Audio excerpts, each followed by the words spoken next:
Do men and women negotiate in the same way? Is there a difference in getting what you want depending on your gender?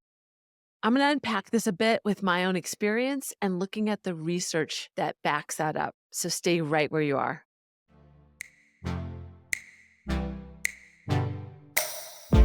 Hi and welcome. I'm Susie. I'm so glad you made the choice to be here today. I have to admit, this is a topic that I haven't put on the top of my list to talk about because it can feel really controversial to talk about gender stereotypes, especially because some of the research that started this conversation probably was pulled in the 80s. And a lot of it talks about how women are more socialized to just do what's right for the business, what's right for the company.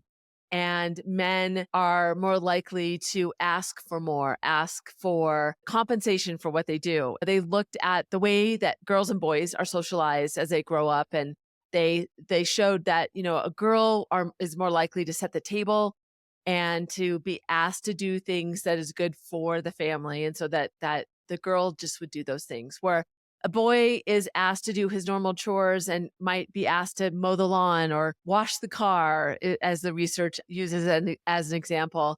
And what they found was that the dad would give the son $5 for doing it or just give him some additional compensation. So that's kind of where the research started, is that socially, men and women, girls and boys were socialized to kind of look at the world from a different lens. And while that makes sense, when you think about that research, it sounds very outdated because we don't have regular set dinner times, and setting the table seems like something that's very outdated. But in the research that they've done, even recently, there still is that trend. There still is this bias about how maybe women see themselves and how other people see them. And I've certainly seen it in my experiences.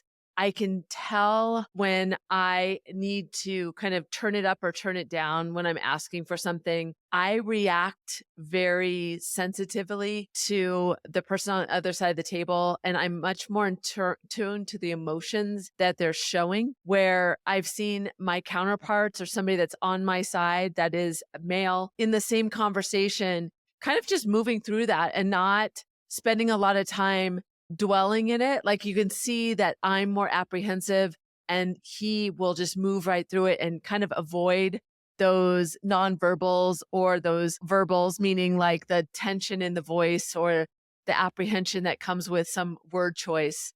So it's interesting to look at. I certainly have seen it for myself, and I know I need to focus on it. I think about the person that's in front of me and how I need to show up. I also think that we don't necessarily always remember that we hear our voice through our filter and other people hear our voice through their filter. So showing up a little bit differently than feels exactly authentic to us might be a good strategy. I looked at a couple of pieces of research. Harvard talks about, in some of the research that they did on a report that they published, that women tend to focus on more collaborative approaches in high stakes situations, intense conversation, and difficult conversations. They look at, what's in it for me and you, where men tend to look at it more transactional. They don't look at it as the long-term relationship. They just go and focus on what they want. It's interesting to think about. For me, that's all around mindset. And that reemphasizes what I said, or puts kind of an underlining to what I said about the difference between me and my counterpart when I've been sitting side by side with a male, and how we just had a different feeling. In fact, it would also make me feel a little uncomfortable because I feel like he was being more of a bulldozer moving through, where I had a little bit more finesse, but then it worked. Even though I felt uncomfortable, it actually worked. So it's interesting to be an observer of that and think about, what is your mindset? Like Harvard said, are you more of a collaborator? How are you looking at the situation? Carnegie Mellon is where some of that initial research came from that I was alluding to. And they said that women are less likely to initiate negotiations.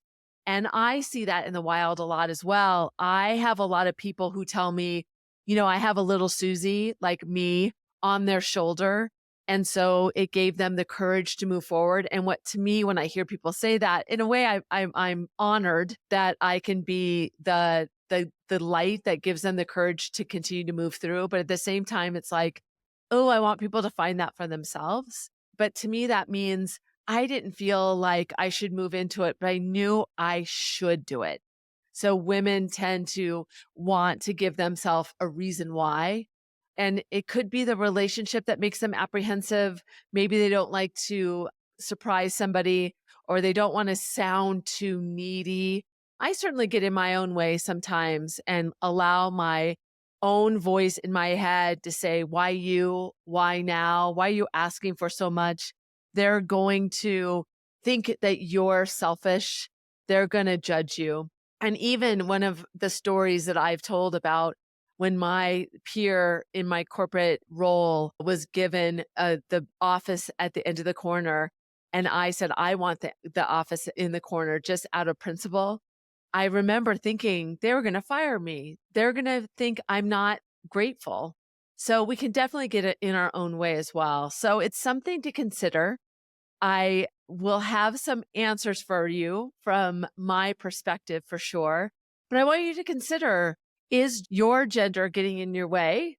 Does some of the stories I tell you today make you think about maybe I should change my approach? Maybe I'll just try for fun to see if I do. And then also checking yourself and how you might be getting in your own way and those voices that tell you to move forward or tell you to slow down.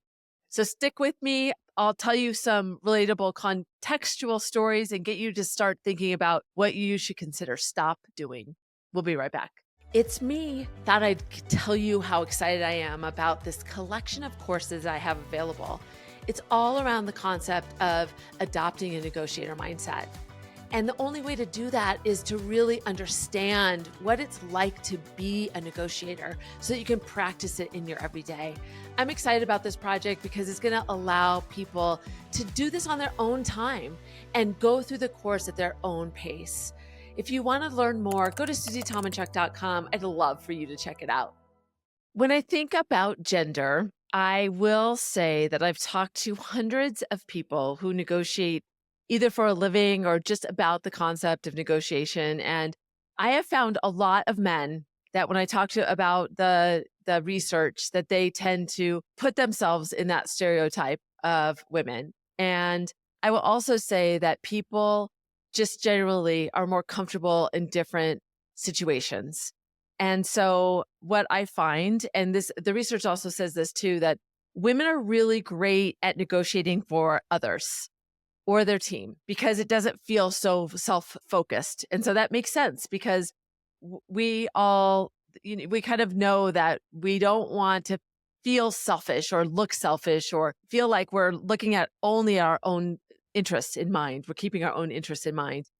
And the other thing that the research shows is that men are better at negotiating in ambiguity. It's a tough word to say. And when women know, like, this position is the range is X, they're more likely to go for it, to ask for it because it's out there. Somebody else is making it. The perception is there that it's kind of like it has a sticker on it that says what the price is, where men are more likely to just put a number out there and not feel anguish about it. And I actually had a client the other day that was going to be promoted to a new position. And he asked for an increase of a third of his salary. It was quite something. And he got a yes. He knew the leverage that he had. And he didn't know if that was possible, but it certainly worked for him. So that really reiterates it for me, although a very small sample size. But when I think about those perceptions, I like to think about how do I get clarity? If that's true, that it's easier to negotiate when you have clarity, that's one key. And also reframing it, that it isn't, the compensation you make isn't just supporting you. It could be supporting your children. It could be supporting your future, really reframing it for yourself, no matter the gender you are. We certainly get in our own way. And it's an important consideration to think about where you come at this. And one of my clients was going up for more. Well, she was going to ask for more money. It was not during a regular increase. She was going to approach her boss. It was the right time. She had just delivered a big project. And it was the right time to do it. And she had decided exactly how much she was going to ask for, when she was going to do it. She had the set meeting. She just planned on talking about it with her boss in their one-on-one. And right before she went in, she got, cold feet. She had heard that the boss was complaining about budgets and that felt a little bit skittish about the fact that there were some projects that they still needed to support to get through to the finish line. And she wasn't sure that she had the budget to do that. So my client was like, oh my gosh, the budgets are really tight right now. This is not the right time. So she put it off and she didn't ask. And then she decided 3 months later, same thing. There was something else that came up. And so time and time again, another 6 months went by and she hadn't asked. And when time, you are replacing that with money. When you don't ask, you're putting off the future self. And so considering that, the things that might get in your way, what would have happened if she would have asked? Then the boss would have said, the budget's not good now. Why don't you come back in 3 months? Even that puts that person in the position to ask again. So there wouldn't have been a reason why she shouldn't have at least asked.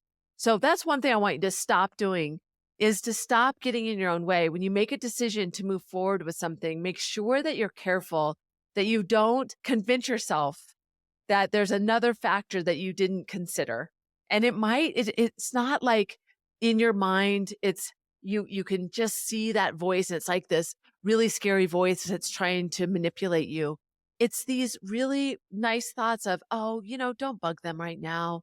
So be conscious of those things that come up for you. Another thing that I've seen in people is once they get in front of somebody at any kind of resistance, they move back and they just kind of say, never mind. And that's another thing I want you to consider stopping, is when somebody gives you a no, and it's not always, it'd be easier, I say, if they would just say no, but they often will say it's not the right time, or that's not a decision I can make at this point. That's a soft no. And so what you want to do in those moments is not retreat, stop retreating. What you want to do is move through curiosity. Help me understand more. When would be a good time? How much is enough to ask for? What is an appropriate amount? What can the budget sustain now? And then when could we come back? So asking and moving through, don't allow no to be something that you don't even want to hear, so you don't go through. And then no being something that any kind of pushback feels like something you want to retreat. It is really interesting to be an observer of ourselves and see when we might get in our own way. Sometimes it's just, you just feel like, oh, I don't want to look like quote unquote that person by asking for something different than what is advertised. So when you think about what you need to stop, I want to really challenge you to consider what happens in your mind when you make a decision. What quickly comes to your mind after you say, I want to ask for more development. I want to ask to be promoted. I want to ask for this experience to attend the board meeting, whatever it might be for you. When you think that, be careful about what are the next thoughts that come through your mind. But why me? This person has more experience than me, that they should have this opportunity before me. So just have some awareness around what comes up for you and stop allowing that to be the factor that makes the decision for you. Make action the decision and force the other person to give you a response instead of not allowing yourself to move forward. I would say from a gender perspective, that's probably something that is pretty safe to say. I'm sure there's a lot of men listening as well that might say, hey, that's me as well. And that's fair. It's just something to consider, that we might have more empathy. We might be able to really tune into the surroundings around us, the comments that were made. And I want you to really stop letting those signals that you might be in tune with stop you from moving forward. Hey, Susie here.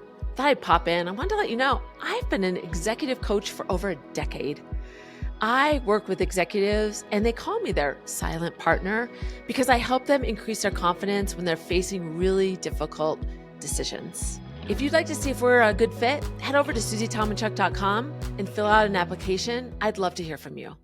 One additional thing I want to talk about is understanding the other side and the perceptions that you might bring into the conversation. How you show up in front of them is really important. And sometimes, women get a negative rap because they look too pushy or there is a perception they're asking for too much. As I had mentioned, we get in our own way to worry about that. And so that's definitely a factor of putting too much into it. But there is a lot of power in considering what is the way that you need to approach the person. Think about how do they want you to frame the ask. Make sure that you consider what factors will be important to them and even putting it in your frame. Like it's really hard for me to come to you with this ask because I know you're really busy. I know you have a lot going on and I know budgets are tight. But as you've always told me to advocate for myself, I wanted to bring this to you at this time because it's the right time to go to your boss and advocate for me. Really think about how do you do it in a way that is a voice that they can listen to, that they don't have a bias against you. So being really thoughtful about the approach is really important and paying attention to the reaction. So I didn't want to leave that out because it is important to consider how somebody perceives you, but not allow it to get in your way. So that leaves me to one of the tips that I want you to consider starting. And it's really around reframing this negotiation for you, this difficult conversation. We avoid a lot our difficult conversations that we need to have. And what happens with difficult conversations that we put off and we put off, we actually make them more high stakes because we allow that time to then we feel more guilty about waiting, whether it's affecting us or we're going to really surprise the other person. So really reframing it as advocacy for you, you're asking for more money because it's not just a benefit to you. It's maybe it shows the organization that they need to be proactive and consider what people in your position need. It shows that movement. It shows courage to other people. If it's for a difficult conversation, remember that idea that if you wait, it's going to make it more difficult for you to approach this person or for them to have the context of making the adjustments they need to make. The longer from the situation that person needs to understand, the harder it is for them to get that context. And when you think about it as in that way too, they kind of feel slighted. It's a harder lesson to hear for them because they're like, why'd you wait so long to tell me? So really reframing it for yourself that this is the right time, this is the right way to move forward so that you're encouraging yourself and that will eliminate the fear that you have to move forward because it kind of takes away those excuses. So reframing it for yourself in a way that gets you to move forward and to really do it. The second one is to prepare for pushback. Anticipate the worst case scenario. Maybe the worst case scenario is, are you out of your mind? Why are you even considering this? And so if you don't hear that, they go, well, I'm sorry, it's not the right time. Then you're prepared for the worst case scenario. And when you practice for that pushback, oh, I hear you. I know that you're saying that it's not the right time, but I've been waiting for 6 months. I've asked you before, whatever that positioning is, to really put it back in their court or say, you know what, I just finished this big project and I really feel like this is the right time. This is worth this incentive to really keep me motivated, keeping me move forward. So preparing for the pushback so that when you hear it, you don't become paralyzed by it or you don't retreat, and then having your answer ready for whatever they might put in front of you. And if it's not somebody you might have to imagine what are all the things they could say. Ask somebody else to help you with that. It's somebody you're more than likely to be able to assume what they're going to say, and you can really prepare for that. And then build confidence along the way. I talk about adopting a negotiator mindset, and not just because it's a good thing to try. It allows you to try things out. It does increase your courage by practicing framing your ask, about being clear about where you're going, about thinking about the interests of the other party. Those are all things that you can practice so that when the stakes are high, when it feels like there's a lot at stake for you, it feels a little bit more comfortable because you've gone through the iterations, you've practiced it.